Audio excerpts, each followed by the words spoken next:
chu dan chuan kan hmu phak chin observable universe chunga hian galaxy hi thluk le ding on za tanga zani in kar oma galaxy pakhat Milky Way anti chunga hian keini mihring te hi kan om galaxy tin chunga hian arsi hi makdadoi zatam tak oma ni le kan chena khovelang te chi hian heng arsi tin te hian planet an nei vek pok planet than tam dan tur hi chu thiam thei po anilova planet hi chiar sen lo om ti la afu berang chu wang chuan i suang tu na planet tiang te po hi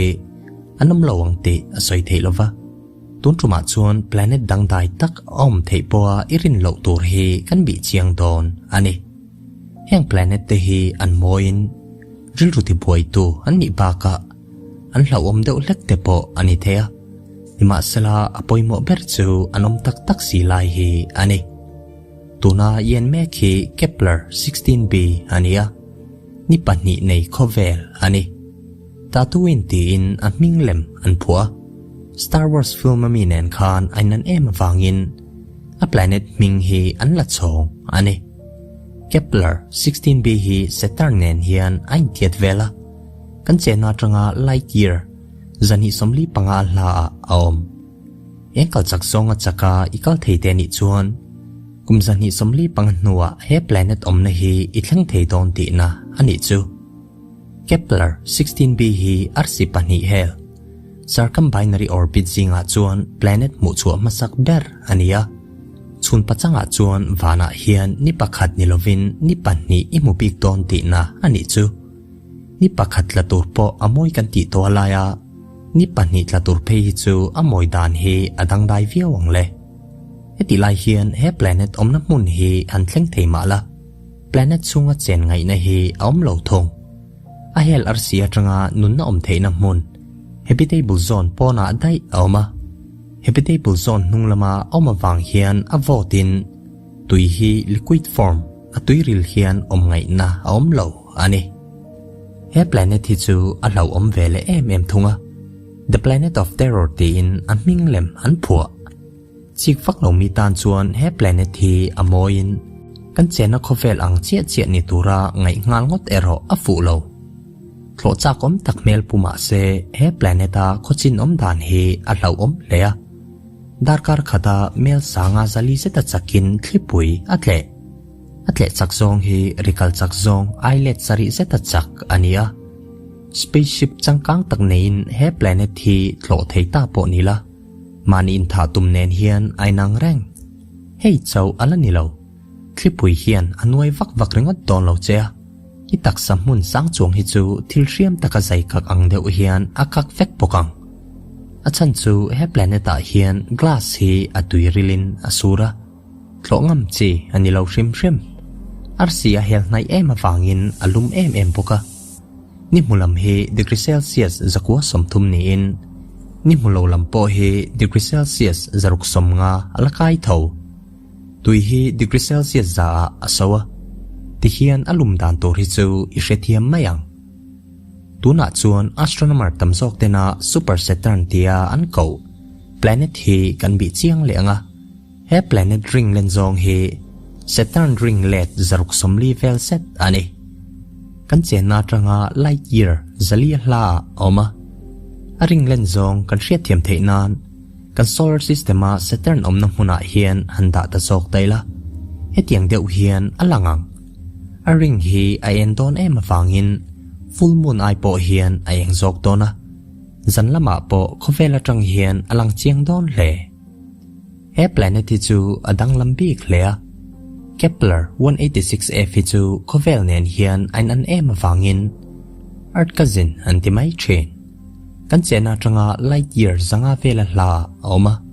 kan chena khovel ai hian 10% vel lekin alien hei chau alani lo a hel arsia tanga nunna om theina mun habitable zone chunga he planet hi om boka theoria chuan he ko vela hian nunna hi om mai thei ante heti la hian danglam bik na ania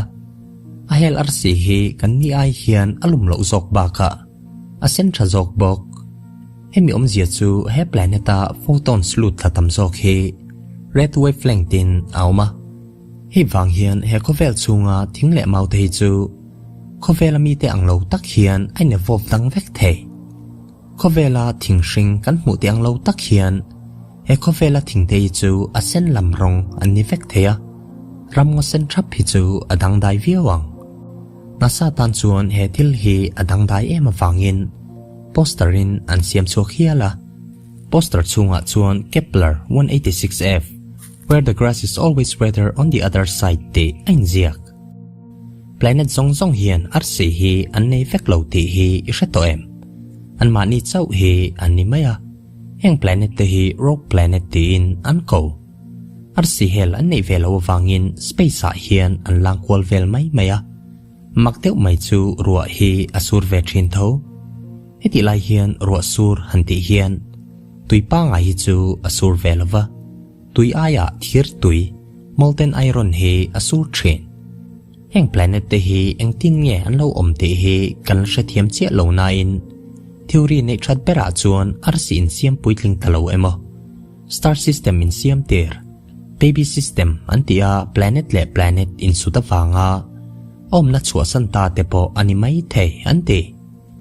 space team cha taka an thlo chua ta ka chuan heng planet chungrila molten core satak he avot thata an thimin en na an nei to lo heng rogue planet pakhat he kan solar system chunga hian lo lu tang se chuan boina lian tak a thlen the dona planet aron suemo a hipna gravitational pull hian planet dang te hi solar system pon lama apot chuak thei don heti lai hian hetiang a thlen the na chan si chu an hiam lu tuka aron lut ani ero chuan lo thlir top ba khi chu ti thei dang om lo heng planet kan soi tak te ho hi khovel ang thawa ataka om ve an nia chen khata te chuan nun na om thei na chan si asang hle universe re thiap chunga blue world anti chunga cheng ve mai chau he kan nia planet hi chiar sen lo atam om bok nen midang hi anom ve lawang te asoi theilo a sanga tang to in van arsi ki thlerin king arsia te khian engthil dang nge omang te in kan lo ngai to to thina chen khat chuan midang hi anom ve nge an ring alien hi khoi amolaya takhi chuan an om an ringa alien hanti hian thil makle rap om deuh deuh hi akok pik herlo kan chena khovel chunga mi ni lo nun na nei to pot hi chu alien a chiar ania chu wangin mihring te ang tho midang hi an lo om ve ani point ani tan hi chuan ke ni po hi alien kan ni ve don tho ti na ang ani chu masela tu na ri chuan ke ma ni chau hi kan la nia midang hi an om ve in iringem comment na lama khan ilo sei ve don nia